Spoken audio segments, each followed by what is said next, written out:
Hey folks, today we're diving into a tale of unwavering faith, courage, and renewal, as potent as Noah's Ark story. Faced with adversities, he trusted in divine guidance, and it's that same faith that fuels us in our personal journeys. If this message of hope resonates with you, don't forget to smash that like button and hit subscribe to stay tuned for more content like this. And at the end of the video, let's come together in prayer, fortifying our hearts for the challenges ahead. So come along on this journey of spiritual growth with us. Hit that like button, subscribe to the channel, and let's kick things off with a message of faith and hope. In the dawn of time, even before the waters of the Great Flood bathed the earth, the primordial accounts of the Bible, particularly found in the book of Genesis, describe a world so distant from ours that it seems almost mythical. It was an era where humanity lived in close communion with the divine, marked by extended lifespans and direct interaction with celestial forces. Characters like Adam, Eve, Cain, Abel, and later Noah provide glimpses of this enigmatic time, where God's presence was tangible and people's lives were intertwined with the supernatural. However, behind this apparent peace and harmony, dark forces were already in motion, weaving a web of events that would culminate in the catastrophic flood. Biblical accounts suggest that Satan and his followers played a crucial role in this outcome, corrupting humanity and provoking divine wrath. But the origin of this conflict dates back to a time before the very creation of the world, as revealed in sacred scriptures. In an intriguing passage from the book of Job, chapter 38, verses 4 and following, God poses a question that transcends the boundaries of time and human understanding. Where were you when I laid the foundations of the earth? Tell me if you have understanding. Who determined its measurements? Surely you know. Or who stretched the line upon it? These questions echo through the centuries, inviting us to contemplate the mysteries of creation and our own insignificance before the divine. So even before the earliest days of humanity, before the eras preceding the flood, there was already an ongoing cosmic conflict, whose ramifications would be deeply felt throughout all of creation. It's in this intricate web of celestial and earthly events that we find the roots of our history, a history that still awaits the unfolding of its next chapters, where the destiny of humanity will be decided, and the promise of redemption will shine like a light in the midst of darkness. On what foundation were the earth's bases laid? Who laid the cornerstone while the morning stars sang together in harmony, and all the sons of God, the very angels themselves, rejoiced in jubilation? In these transcendent passages, it is revealed that celestial entities known as the morning stars and the sons of God witnessed the grand act of earthly creation, extolling the magnificence, power, and divine wisdom that permeated the entire process. However, before the deluge that swept the earth in a whirlwind of waters and change, there was among these celestial beings one who had strayed, a fallen being. Although references to fallen angels in the Bible are brief and fleeting, it is notable that the vast majority of celestial angels never strayed from the path of righteousness and light. However, there were those who, in an act of free will, chose a different trajectory. It's important to remember that heaven was, from its inception, intended to be the eternal home of these celestial spheres. However, what led to the fall of these beings? The answer lies in the complexity of the free will granted to them. The book of Jude, in its clarity, highlights this crucial point. Jude chapter 5 and 6 in the Amplified Bible emphasizes, "Now I want to remind you, although you are fully informed once for all, that the Lord, after saving a people out of the land of Egypt, subsequently destroyed those who refused to trust, obey, and submit to him. The angels who abandoned their designated positions of power, their celestial abode, were consequently held in eternal chains, immersed in the dense darkness of complete emptiness, awaiting the judgment of the great day." Jude, in describing this celestial rebellion, points out that the angels did not preserve their own authority or designated sphere. The expression dominion can be understood as the rule or position assigned to them. Angels were created with the specific purpose of dwelling in the celestial domains, praising and executing divine purposes, bringing glory to the Creator. Just as humans were designed to inhabit the earth, angels were meant to reside in the heavens. However, some of these celestial beings deviated from their celestial origin, abandoning their primordial position in the heavens. Satan, who disguises himself as an angel of light, became the leader of these renegade angels, heading the great rebellion against God and his celestial hosts. This epic event, referred to by some as the Great Rebellion, marked a cosmic conflict in which Satan and a portion of the heavenly legions waged war against the Creator, seeking to usurp his authority in the celestial sphere. The devil, cunning in his scheme, aimed not only to challenge divine power but also to establish himself as an antagonistic and rival force to God's sovereignty over all creation, planning to overthrow his Creator. However, this rebellious attempt resulted in defeat for Satan and his followers in the cosmic conflict that unfolded in the heavenly realms. This account is confirmed by the very words of Jesus, who witnessed celestial events even before earthly existence. In John 17:5 in the Amplified Bible, Jesus shares his pre-existent glory and majesty alongside the Father before the creation of the world, reaffirming the divine greatness he shared with God. Additionally, Jesus also alludes to the fall of Satan, describing him as a lightning bolt that fell from heaven. This account shows that Satan is much more than a simplistic figure, commonly portrayed with horns and a trident, but rather an ancient being endowed with real spiritual power, used for malicious and selfish purposes. Paul, in his epistles, clarifies that our battle is not merely physical, but spiritual. He describes a spiritual struggle, a conflict against the evil forces that manifest in the celestial realms. Thus, Satan's kingdom is meticulously organized, with hierarchies and domains established in different celestial spheres. This impressive organization may surprise some, but it is clearly indicated in the Scriptures. Thus, the war waged in the heavenly realms is a spiritual reality that transcends mundane perceptions, evidencing the complexity and depth of the spiritual conflicts that permeate the universe. The spiritual confrontation between two distinct kingdoms. One is governed by God, the Prince of Peace, while the other is ruled by Satan, the Prince of Darkness. After being cast out of heaven, Satan and his followers united to form the kingdom of darkness. In the Garden of Eden, Satan launched his first attack against God's authority on earth. He regarded the earth as his domain, and saw Adam and Eve as intruders in the territory he claimed as his own. If God created humanity to dwell on the earth and establish his kingdom, Satan needed to devise a plan of attack. When God first created the world, he established a special place called Eden, which in the Hebrew language means joy or pleasure. It was a place of provision where man could have communion with God. At the center of this perfect garden was the tree of the knowledge of good and evil. God instructed Adam and Eve not to eat from the fruit of this tree. However, Satan, the ancient adversary, approached Eve in the form of a serpent, seeking to distort the truth and undermine God's authority over humanity. He tried to seduce her with lies, questioning God's words and instigating her to disobey the divine command, his deception. The first tactic he employed was the subtle seed of doubt. Did God really say? Genesis 3:1. We can almost hear the voice of the father of lies echoing as he sows uncertainties in Eve's mind. Next, the deceiver uses the artifice of assumption, making Eve question whether the consequences of her disobedience would really result in her death, contrary to God's clear word. You will not certainly die. Genesis 3:4.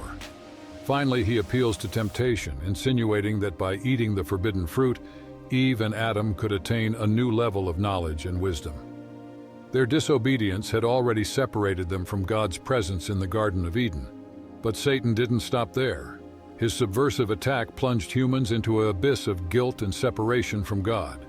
However, even in the face of this chaos, God did not abandon his creatures. He set forth a hope, promising that the seed of the woman would bruise the serpent's head, thus reversing the situation in his favor. By expelling Adam and Eve from the garden, God demonstrated his supremacy over Satan. This initial confrontation between the Creator and the tempter set a pattern for future conflicts. A clear illustration of this conflict is seen in the account of the first murder, when Cain kills Abel, Genesis 4. Here we see how the sin committed by the first man led to the shedding of blood by the second, demonstrating the dire consequences of the fall. Ada bore Jabal. He was the father of those who dwell in tents and have livestock. His brother's name was Jubal. He was the father of all those who play the harp and flute. As for Zillah, she also bore Tubal-Cain, the forger of all kinds of tools of bronze and iron. Genesis 4:20-22. Despite Adam and Eve's fall and their subsequent expulsion from Eden, God continued to bless them, granting them the gift of offspring. Eve gave birth to 2 sons, Cain and Abel, and with the guidance of the Lord, both boys grew up hearing stories about God and learned the importance of making offerings to their Creator as an act of worship. However, a shadow of tragedy hung over the family when a dispute arose between the brothers. While Abel offered an acceptable offering before God, Cain did not find the same divine favor for his. Consumed by envy and anger, Cain committed the terrible act of killing his own brother, disregarding God's warning to master the sin that lurked at the door. God, in his justice and mercy, confronted Cain and punished him for his heinous crime, marking him to protect him from the vengeance of others. However, Cain's mark also served as a constant reminder of his transgression and separation from God. Cain was condemned to wander the earth as a restless nomad, distant from his family and the divine presence. Despite Cain's fall, his lineage developed and significantly contributed to the society of the time. His descendants, including Jabal, Jubal, and Tubal-Cain, were pioneers in various fields, from livestock husbandry to the invention of musical instruments and metallurgy tools. Thus, even in the shadows of sin and death, God's grace continued to act, bringing light and progress through subsequent generations. The next generation began to call the Lord Yahweh, a reverence symbolizing a renewed quest for communion with the Creator. Meanwhile, Cain's lineage continued to multiply, perpetuating the paths of violence and transgression. The story of 2 families, one descending from Cain and the other from Seth, illustrates the contrast between humanity's fall and the pursuit of redemption. Unfortunately, Cain's lineage was stained by bloodshed and disobedience to divine principles from the early days. Evil continued to spread, manifesting through acts of violence and transgression. The original purpose of marriage as a sacred union between a man and a woman was distorted by the practice of polygamy among the descendants of Cain. However, God did not abandon his creation to its own devices. He established a new genealogical line through Seth, Eve's son, in place of Abel. Seth represented a renewed hope, a generation that sought to worship God in spirit and in truth. His name became a symbol of invoking the Lord, marking the beginning of a spiritual journey towards restoration and reconciliation with the Creator. So even in the darkness that permeated humanity, the light of divine grace shone, offering an opportunity for redemption and renewal to those who sought true worship and communion with the Lord, rich in challenges and opportunities. Cain's way of worship, marked by pride and self-sufficiency, contrasted with the humble approach of Abel and Seth, whose worship was characterized by submission and sincere seeking of God. Jude 11 warns against following the path of Cain, seeking profit at the expense of truth and justice, a path that leads to perdition. Cain's lineage, though innovative and creative in many aspects, was also tainted by conflicts and transgressions. This complicated legacy is reflected in human history, where the potential for good often intertwines with the capacity for evil. The generations that succeeded Adam witnessed the increase of sin and wickedness, with humanity straying further and further from its divine principles. During this period, humans deviated from the path of righteousness, engaging in lies, theft, and even murder. Despite the extraordinary longevity of the early men, counting their years in hundreds, the world was immersed in an atmosphere of moral depravity. However, even in this dark context, the intimate connection with the primordial origins of humanity still persisted, while the world exhibited a wealth of diversity and challenges to be faced.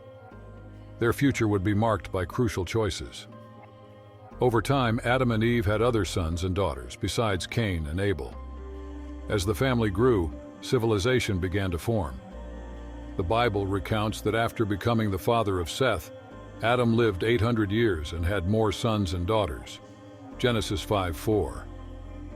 The descendants of Adam and Eve married among themselves, forming their own families, and thus the human population began to gradually expand. Seth, another son of Adam, also had a distinct lineage, which included prominent figures like Enoch, Methuselah, and eventually Noah. Adam, the first man, lived to the incredible age of 930 years, Genesis 5:5, a longevity that seems extraordinary by today's standards. His son Seth lived 912 years, Genesis 5:8, and Seth's son Enoch lived 905 years, Genesis 5:11. As generations succeeded one another, men passed down their knowledge of the ways of the earth, including agricultural techniques and animal care, as well as teaching about the importance of connection with God. This lineage of people, direct descendants of Adam and Eve, carried a unique inheritance, being the links between humanity and the fallen angels. The future of these descendants would be defined by the choices they made throughout their lives, influencing the destiny of humanity as a whole. Enoch, however, walked so closely with God that instead of experiencing physical death, God took him directly to heaven. This is an extraordinary and unique account, highlighting the intimacy and close communion that Enoch enjoyed with the Creator. Despite the challenges and problems that afflicted humanity, Enoch stood out as a remarkable figure. The Bible tells us that he walked with God, an expression denoting a deep spiritual communion and a life of righteousness before the Lord. While many of his contemporaries were immersed in earthly matters and worldly concerns, Enoch chose to dedicate his life to God and a walk of faith. Enoch not only lived a life of righteousness but also left a lasting legacy. His faith and devotion are remembered to this day as an example of intimate communion with the divine. Even though his life was shorter than that of other men of his time, his testimony resonates through generations, inspiring others to follow a path of faith and closeness to God. Enoch's account reminds us that regardless of the circumstances around us, we can choose to seek a life of communion and intimacy with the Creator. His story challenges us to walk with God amidst life's adversities and uncertainties, trusting in His guidance and provision at all times. Despite the challenges and temptations they faced, Enoch's life stands out as a model of faith and intimate communion with God. His short but significant description in the Bible carries profound spiritual weight, symbolizing the closeness and divine acceptance he enjoyed. Enoch not only lived a life of righteousness, but was also elevated into God's presence without experiencing physical death. His life serves as an inspiring example for later generations, teaching us to live with a constant awareness of God's presence and to seek deep, passionate communion with Him. Enoch's account in the book of Genesis is the first record of a rapture in the Bible, suggesting such intimate communion with God that His presence completely enveloped him and took him directly to heaven. This singular event highlights the uniqueness and intimacy of Enoch's relationship with the Creator. However, despite Enoch's exemplary life, the time in which he lived was not free from difficulties and sins. Though people lived for many years, it also meant more time to make mistakes and stray from God's path. Enoch's story reminds us of the importance of remaining faithful and dedicated to God, even amidst life's temptations and adversities. As society became more complex and organized, with people diversifying into different professions and specialties, the tribes and families, descendants of the original patriarchs, spread across the land in search of new territories to establish as their homes. This movement resulted in the formation of different social groups, each with its own traditions, customs, and forms of organization. As communities developed, new demands for different roles and professions arose. It was no longer sufficient to be just a shepherd or farmer. People needed to diversify their skills to meet the growing needs of the evolving society. An example of this can be seen in the story of Cain and Abel, where each brother pursued a different profession. Cain worked the land, while Abel tended sheep. This suggests that even in the early stages of civilization, roles and occupations were being defined based on specific needs and individual skills. Additionally, more specialized professions emerged, such as metallurgy, represented by Tubal-Cain, a descendant of Cain, who became an instructor to all artisans in bronze and iron. Similarly, musicians like Jubal also began to play a significant role in society, introducing music through instruments such as the harp and flute. These different roles and professions contributed to the complexity and diversity of society, allowing it to become more organized and efficient in carrying out its daily activities. The evolution of society, with its new skills and occupations, did not prevent life before the Great Flood from being marked by shadows and sorrow. Biblical accounts depict a bleak picture, where humanity's wickedness reached alarming proportions. Every thought and intention of the human heart was tainted by evil, plunging the earth into deep moral darkness. Before the catastrophe, humanity multiplied and diversified, forming tribes and communities. However, this expansion was marred by the invasion of the Nephilim, a hybrid race resulting from the forbidden union between fallen angels and human women. Under the leadership of Satan, the self-proclaimed Prince of Darkness, schemes were laid to corrupt the Edenic lineage, which, according to prophecy, would culminate in the birth of the Messiah. The scriptures describe the sons of God, possibly angels, who were enamored with the beauty of the daughters of men, thus defying divine order by mating with them. This celestial intrusion marked a critical point in history, unleashing a spiral of corruption and decay that would culminate in the need for divine intervention. With a more precise analysis, we can understand that the sons of God mentioned in the text refer to the chosen angels who remained loyal to God, while the sons of men represent ordinary humanity. In this context, the sons of God can be interpreted as angels who fell into rebellion against God, or as humans possessed by demons. The presence of the Nephilim, also known as giants, was the result of this forbidden union between fallen angels and human women. This demonic invasion described in Genesis 6 completely corrupted society and morality, leading to unprecedented spiritual decay. The biblical text in Genesis 6:3-5 highlights the divine decision to limit human life to 120 years, acknowledging the widespread depravity plaguing the earth. This antediluvian period, marked by the sinister presence of the Nephilim and the corrupting influence of fallen angels, laid the groundwork for the global flood that would follow. These Nephilim, powerful beings descended from the forbidden union between fallen angels and human women, possessed impressive stature and physical abilities, standing out among other humans. These Nephilim, or giants, were not only physically imposing, but also wielded significant influence over the society of the time. Their presence further exacerbated the depravity and corruption already afflicting the earth.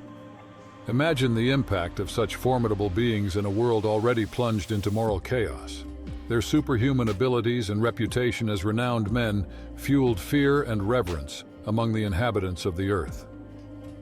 The presence of the Nephilim not only perpetuated violence and sin, but also heightened the sense of despair and helplessness among those struggling to maintain even a semblance of morality and righteousness amid the despair. These Nephilim were not just symbols of physical power, but also represented a tangible manifestation of the influence of evil over humanity. Their presence further destabilized an already shaken society, increasing division and conflict among people. In a world where corruption reigned supreme, the Nephilim stood out as agents of chaos, further exacerbating the spiritual and moral crisis that would culminate in the devastating flood that would destroy humanity, along with all living creatures, because of the evil that had contaminated the earth. God's heart was torn by sadness as he witnessed the spiritual and moral decay of his most precious creation. It was as if the very essence of humanity was corrupted, estranged from the light and goodness he had planned for it. This divine sorrow was not just a passing lament, but a deep anguish that echoed through the corridors of eternity. It was the suffering of a father seeing his children drift away from him, choosing the path of destruction and damnation. God's pain was so intense that he felt there was no other choice but to act drastically to correct humanity's course. In this dark moment of history, God decided that the only way to restore order and justice on earth was through the flood. He planned to purify the world, eradicating all evil and starting anew with a fresh creation. It was an act of love and justice, even though it was painful for him to see his creation consumed by the waters of the flood, a reflection of God's grace. Even amidst the spiritual darkness covering the earth, Noah shone like a light, standing out for his righteousness and devotion to God. While the world around him was immersed in sin and corruption, Noah remained faithful, maintaining constant communion with the Lord. The narrative shows us that Noah was not only a righteous man in the eyes of men, but he was also seen with favor and grace before God. His exemplary life and unwavering faith made him a vessel of divine mercy in a time of great judgment and impending destruction. Noah's lineage traces back to the early days of creation, a line of men and women who, despite humanity's failures and deviations, kept the flame of justice and devotion to God alive. Noah was the culmination of this lineage, a man chosen by God for a monumental task, to build an ark to preserve life during the impending flood. Thus, Noah emerges as a symbol of hope amidst despair, an example of righteousness and trust in God in a world estranged from the Creator.